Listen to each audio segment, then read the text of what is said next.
Je vais vous expliquer le processus et maintenant je vais laisser la liberté à chacun d'attribuer le nom qu'il voudrait à cela.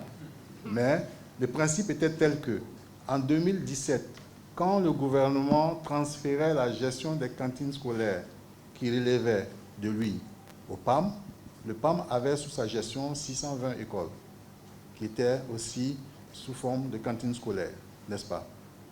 Et depuis ce jour, ce processus que nous sommes en train de connaître était prévu. Il était prévu que le PAM assure la mise en œuvre des cantines scolaires, disons de l'alimentation scolaire, et qu'on élabore un modèle national d'alimentation scolaire de concert avec le gouvernement, que le gouvernement mette en place une structure nationale qui va travailler avec le PAM de sorte à ce que, à un moment donné, lorsque le modèle national est bien implanté et que la structure nationale est bien à les capacités renforcées, que le PAM transfère le programme à cette structure nationale. Donc, depuis le jour de la naissance, il était prévu qu'il y ait un baptême qui ait lieu et que l'enfant aussi prenne son autonomie à partir de 18 ans. Et nous sommes dans cette dynamique.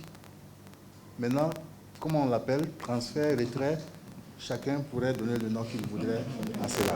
Mais c'est ce qui était prévu depuis le jour de la naissance. Je dirais même depuis la gestation. Vous voyez, c'est ce qui était prévu. Et nous sommes dans cette dynamique. Seulement, il y a des précisions à apporter pour lever l'équivoque à votre niveau, vous qui êtes les communicateurs. Il se trouve que depuis des années, nous attendons du gouvernement la mise en place de la structure qui devait travailler avec le PAM pour reprendre l'activité. Ça n'a pas été fait.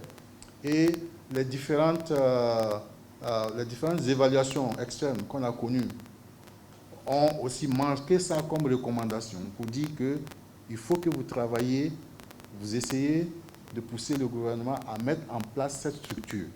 Donc ces recommandations même venaient des collègues du bureau régional ou du PAM ou du siège du PAM pour nous dire mais il faut que vous poussiez le gouvernement à mettre en place cette structure.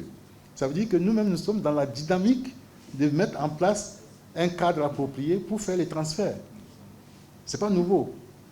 Et l'évaluation du PNACI, la dernière évaluation du PNACI qui a été faite, si vous allez dans les recommandations, il y a une recommandation qui dit qu'il faut qu'il y ait la mise en place de cette structure. Donc ça a pris des années pour se faire.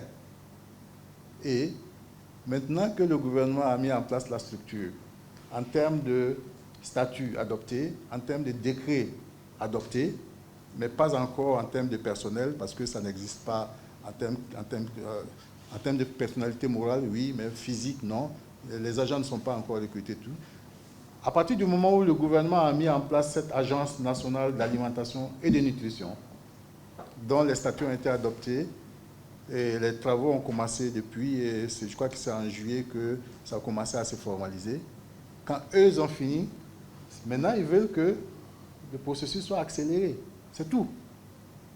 C'est tout. C'est une question de timing qui pose. Dans combien de temps il faut le faire et que ça soit bien fait. Ce n'est que ça.